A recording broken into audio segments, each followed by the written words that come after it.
Hi నమస్తే welcome to Way2 News conclave 2026. Unemployment అనేది ప్రతి దగ్గర ఉన్న ప్రాబ్లం. సో తెలంగాణ అనే కాదు, ఏపీ ఏ స్టేట్లో చూసుకున్నా కూడా అన్ఎంప్లాయ్మెంట్ పెరిగిపోతుంది. సో దీనికి సంబంధించి ఎన్నో అకాడమీస్ వస్తున్నా కూడా అన్ఎంప్లాయ్మెంట్ అనేది తగ్గట్లేదు. సో రీసెంట్గా మన దగ్గర కూడా రైట్ చాయిస్ అకాడమీ అని ఒకటి కండక్ట్ చేస్తున్నారు. దాంట్లో ప్రతి ఒక్కరికి అంటే అర్హులైన ప్రతి ఒక్కరిని తీర్చిదిద్దుతూ వాళ్ళకి ఎంప్లాయ్మెంట్ కల్పిస్తూ కూడా వాళ్ళకి మంచి బూస్టప్ ఇస్తున్నారు. ఈరోజు మనతో పాటు కిరణ్ గారు ఉన్నారు. వారిని అడిగి మరిన్ని డీటెయిల్స్ తెలుసుకుందాం. ఈ అకాడమీ ఎలా రన్ అవుతుంది, దీని డీటెయిల్స్ ఏంటి, ఒకవేళ ఎవరైనా చేరాలనుకుంటే ఆస్పిరెంట్స్ ఎవరైనా ఉంటే వాళ్ళకి ఎలాంటి రైట్ చాయిస్ ఇస్తుందో వాళ్ళని అడిగి తెలుసుకుందాం. హాయ్ సార్, ఎలా ఉన్నారు? నమస్తే అండి. సో ఫస్ట్ టైం అంటే వే2 న్యూస్ని చూడగానే మీకు ఏమనిపించింది? మీకు రైట్ చాయిస్ అనిపించిందా మీ అకాడమీ లాగే? ఖచ్చితంగా మేడం, వే2 న్యూస్కి నేను చాలా అడ్మైరర్ని.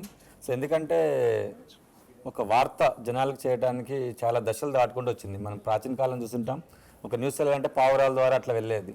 దాని దగ్గర నుంచి రోజుల తరబడి దగ్గర నుంచి సెకండ్ల దాకా తీసుకొచ్చింది ఆ న్యూస్ని చేయటం. ఇప్పుడు వితిన్ సెకండ్స్లో ప్రతి ఒక్కళ్ళ మొబైల్లో వాళ్ళ ఊరు నుంచి ప్రపంచంలో ఎక్కడ ఏ మూల జరిగినా వితిన్ సెకండ్స్లో చేరుకోవటం అంటే అది నాట్ ఏ జోక్ అది. సో ఆ గంటని వే2 న్యూస్ సాధించింది కాబట్టి చాలామందిని ఎడ్యుకేట్ చేస్తుంది, ఎన్లైటన్ చేస్తుంది కాబట్టి నేను దాన్ని చాలా అభిమానిస్తాను నేను.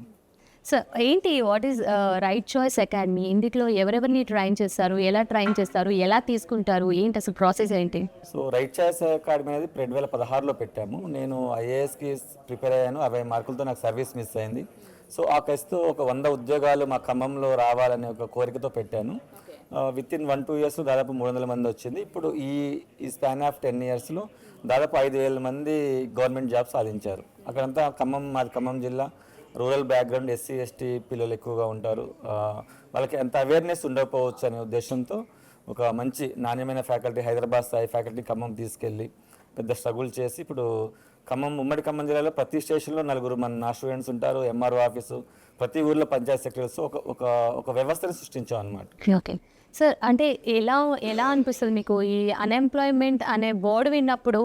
వినటానికి బాగానే ఉంటుంది, బట్ అది బేర్ చేసే వాళ్ళకి దాని ప్రాబ్లం ఏంటో తెలుస్తుంది. సో డిగ్రీలు తీసుకుంటున్నారు, పీజీ డిగ్రీలు అన్నీ తీసుకుంటున్నారు, కానీ అన్ఎంప్లాయ్మెంట్ మాత్రం అలాగే మిగులుతుంది. కంపెనీస్ వస్తున్నాయి కానీ అన్ఎంప్లాయ్మెంట్ ఉంటుంది. ఎందుకు? రీజన్ ఏంటంటారు? రీజన్ ఏంటంటే వాళ్ళు చదువుకి చేసే పనికి సరైన గైడెన్స్ లేకపోవడం వల్ల చిన్నప్పటి నుంచి. ఫర్ ఎగ్జాంపుల్ మీరు చదివింది ఒకటి ఉండొచ్చు, మీరు చేస్తున్న కెరీర్ ఇంకోటి ఉండొచ్చు.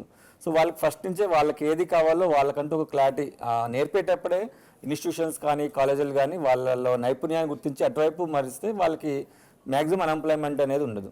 ఇప్పుడు ప్రాబ్లం ఏంటంటే ఇంకా రాను ఇంకా ఎక్కువగా అవుతుంది. ఏఐ వచ్చేసరికి అందరి జాబ్స్ పోవటం అట్లా అవుతుంది. ఒకవైపు ఇలా ఉంటే కొన్ని యూరోప్ కంట్రీస్లో స్కిల్డ్ లేబర్ దొరకట్లేదు. మన దగ్గర కూడా చాలా స్కిల్డ్ లేబర్ దొరకరు.